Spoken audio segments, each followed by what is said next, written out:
All right, welcome back to our program. For those who are just tuning in, you are watching Passover254 only on Deliverance Television. Today we've been talking about corruption. Before to the break, tumekuwa na youth, of course, wametuambia what they understand about corruption, wametuambia examples of corruption, and of course the conditions that are favorable for corruption, causes and effects of corruption. So right now in this second segment, tuko na Pastor Doreen. Pastor Doreen, welcome to our program. Thank you. Of course, it's Passover 254. Welcome. Tumekuwa tunaongelea about corruption. Karibu sana katika program yetu. Maybe before tuanze, you discuss about corruption, just introduce yourself. Kuna wengine hawakujui, just introduce yourself. Viewers, my name is Pastor Doreen. I'm happy to be here. Welcome to this section. God will speak to you. Yes. Sawa. All right, Pastor Doreen, today we've been talking about corruption. Tumekuwa na youth, umetueleza mengi concerning corruption. So right now ni segment yako. It's your part to tell us more about tunaelewa nini kuhusu corruption. Maybe we get started, Pastor, tell us, what do you understand by the term corruption? Corruption is it's really where people get favor or give favor in order to get services or goods, or just to navigate through a system, either government, either hospital, either a school, through illegal means. Yes. Maybe you tell us some of those services. Corruption, mostly it involves giving of a bribe so that you can get maybe a contract, or your child can enter in a certain institution, or so that you can get sales, so that you can get goods. Mostly government institution corruption, and even in the private sector. Private sectors. Yeah. Now tell us some of the types, or rather examples of corruption that we have. Really, corruption is it's a big animal, because it has its face. It shows its face in every institution. If you go to a hospital, you may see maybe the supplies department. They are corrupting. Some people want to get a contract on supplying of drugs. Maybe they bribe their way through the management. That's corruption. Getting of government contracts. Other types involve even getting of degrees, fake degrees. That is still very high level corruption. Others, it's just basic. Even the city council. I know many of our viewers are familiar with that. They're also corrupt, eh? Maybe your car is clamped. You give a bribe, and the council workers, they just give you a free pass. Yeah, so in every sector, there is corruption shows its face in whatever institution that the people are bribing their way illegally, and at the same time, the people who are supposed to protect the institution, or the gatekeepers of that institution, they are given money in form of bribes in order to buy judgment, or rather to cloud their judgment, or to sway their judgment from what is suppose from one side to another side. Yes. Maybe perhaps you tell us the biblical view of corruption. The Bible expressly demands that we do not give bribes. Yes. Because even you cannot bribe God. Yeah, many people say that you can be able to to bribe your way through the institutions of the nations and of the governments. But with God, his system is corruption free. And do we have corruption in churches? By the very definition of a church, corruption is not allowed, because the church actually it's the conscience of the nation. It's a conscience of the rest of the institution. Yeah, so if the church is corrupt, that would be extremely unfortunate. Are you sure there is no corruption? To be honest, as a pastor. Nitatetea kanisa. Kwa nini utetea kanisa? Hapa tunasema ukweli, by the way. We want the truth. Hakuna corruption? No. Maybe Pasina will tell us some of the conditions that are favorable for corruption. Some of the conditions favorable for corruption? Really, strong institutions, we see there is less corruption in very strong institutions. Like which strong institutions? Like, for example, a government which is well established with rules and regulations down on paper, which are followed. In such an institution, corruption it cannot easily penetrate through the system. But if we are in a setting where there are no rules, there are no regulations, it's just anybody doing whatever they want. Now that is an open door to corruption.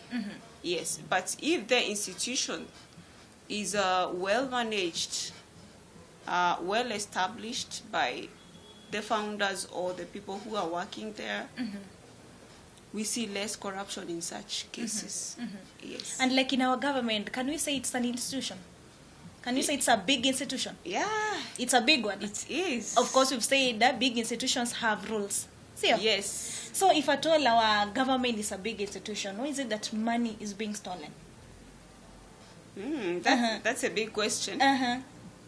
Imesumbua sana. How? Ama, what do you think? Imesumbua sana. Is it true that money is being stolen or rather wasted? Oh, yes. How? The report is there every day. How? It's ni kitu cha kusikitisha. Kivipi? Sana. Unaamka asubuhi unanunua gazeti, the first thing you see, 2 billion is missing, 5 billion is missing, 7 billion is missing. Missing. Kwenda wapi sasa? Mostly kwa government yetu, inakuwa kwa supplies. Let's say a contractor is supplying pens. Kala moja tunajua ni 10 bob ama 15. Just the simple pens. Alafu huyo contractor ama huyo supplier ana supply pen moja at 1,000. You see, tumenunua kalamu, the rules are there, kalamu imenunuliwa, but imenunuliwa at the 1,000 shillings. So, hiyo corruption ya purchasing of items, even hospital equipment, hospital items, stationery, hiyo tumeona imekuwa nyingi sana kwa gazeti. I'm sure our viewers wameona. Yeah. Nashangaa kiti ilikuwa ya 2,000 lakini imenunuliwa 200,000. Sasa hiyo pesa kati ya 2,000 na 200,000 na pengine viti zinanunuliwa 100. Hiyo pesa imeenda, it has gone down the drain. And the person who was supposed to check on these items, ule alikuwa purchasing manager hapo, pengine ameleta mtu wake, and they share the money. So unaona hapo, the government funds zinaenda zikiisha. At the end of the day, budget, the real budget is reduced. Maybe the budget was several trillions, but not some of the billions will go down the drain in form of corruption. Yes. Can we say ni mtu mmoja anaiba hizo pesa ama na waste hiyo pesa, but it's a group of people? Mostly tunasikia kwa sababu yote Mnasikia tu. ni cartels. Cartels of powerful individuals. Yes. Wale sasa wana connections, pengine wanajua mtu hapo, ama wameconnectiwa na mtu wanajuana. Unajua ni ile kujuana. Alafu wamepata hiyo contract ama wamesupply. Na pesa inaenda hivyo. At the end of the day tunakuta hospitali zetu hazina madawa. Watoto wana dawati, hawana kalamu. Yeah, and at the end of the day, the society, the vulnerable people, the whole society is affected. Because, I mean, look for example, hiyo pesa yote imeenda. Na ingekuwa ni pesa pengine ya kujenga njia, ama ya kujenga hospitali. So, the vulnerable people in the society, they end up suffering because of the sins of the others. Yeah. And why do you think those people are doing that? Of course they are powerful. Mbona wanafanya hivyo? Do we have reasons behind that? Maybe you tell us. Okay, maybe one of the biggest reasons is greed. Greedy. Yeah. People are greedy. Yeah, because the Bible says that contentment and godliness is great gain.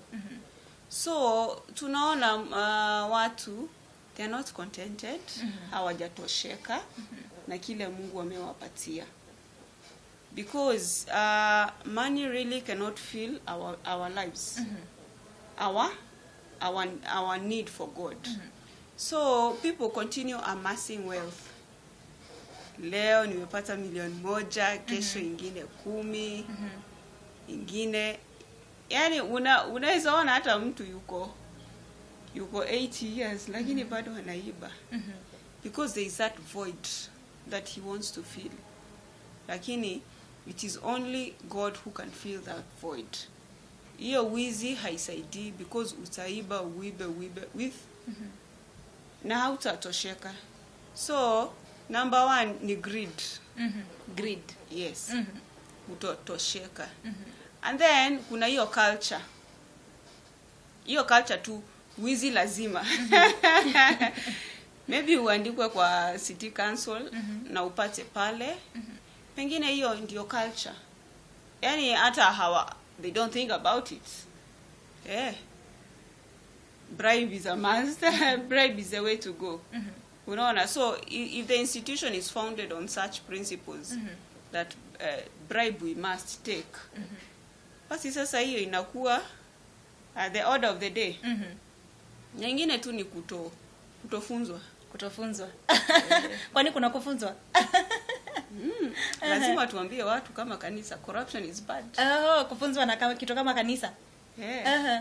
Ama hizi advertisements. Naona kuna advertisements zinakuja kwa TV from National Anti-Corruption. Wanasema bribe is bad. Unaona hiyo? Yani unaweka on your toes. The more you are told that, the more you remember. Ukiona tu picha kila wakati, pengine una watch news katikati ya news ama katikati ya kipindi. Na hiyo ni advertisement, wanasema corruption, say no to corruption, say no to corruption. Na posters everywhere, say no to corruption. Ama kwa government institution tunaona milango zingine zinaandikwa corruption free area. Ukiingia some universities unaona wameweka signs, posters. You are entering a corruption free zone. Yeah. So that also helps. Inasaidia sana, because people learn by reputation. Ukirudia kitu hata watu wanachangamka. Wanaona nyani mbaya, nyani mbaya. Na kanisa ukikuja tunakwambia corruption is bad. Corruption is bad. Maybe pasi my director ananiambia our time is up. Tukimalizia maybe you tell us some of the causes of corruption? Causes. Tunaona most of the corrupt societies kuna hiyo tu culture. Yeah, hata they don't mind a corrupt person. Convicted people who have been involved in corruption, they have not been convicted. Unaona sasa kama mtu ameshikwa ameiba 2 billion na tunaona bado hajapelekwa kamiti, bado tu anaendelea kucampaign, anatafuta sasa kiti, you know. Sasa hata in the eyes of the public, I mean, why should I not, wanajiuliza, why should I not corrupt my way through the system?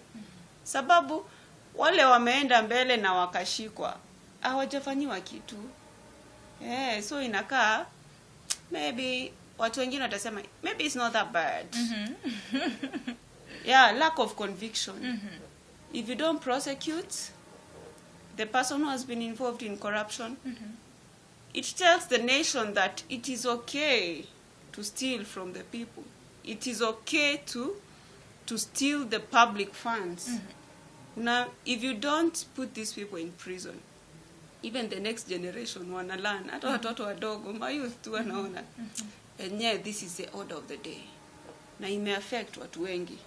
Sababu watu wanasema, wacha tu niingie kwa hiyo institution. Wacha tu niingie kwa hapo. It is, na mtu akiingia anasema, it is my turn to eat. Ukisikia hiyo, ujue sasa billions are going down the drain.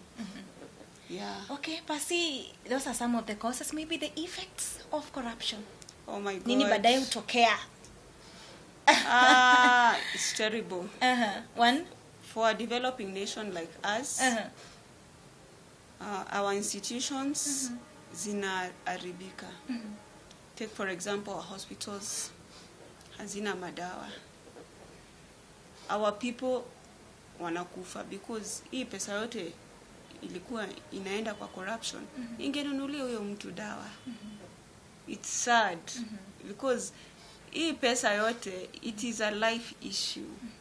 If you steal from the public, you affect people's lives. Pengine ambulance haikununuliwa, hiyo ambulance ingetumika kubeba wagonjwa, ingesaidia mtu mgonjwa, ingeokoa maisha. So corruption really, it touches the heart of the nation. It really affects lives. Lives have been lost.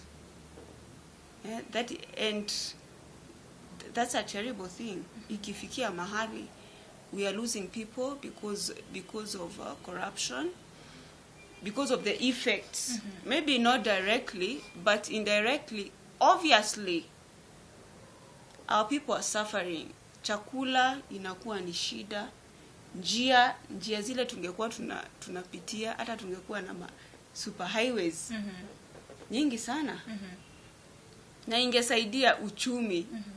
Ingesaidia hata mashule. So unaona, if this generation is corrupt, it takes from the next generation. Unaona, the next generation just suffers. They are suffering because hii generation ilikuwa mbele yao, waliiba pesa yao, wakaiba mafanikio yao, vitu, shule wangeenda kwa hizo shule hazikujengwa because the money was diverted. So it's terrible.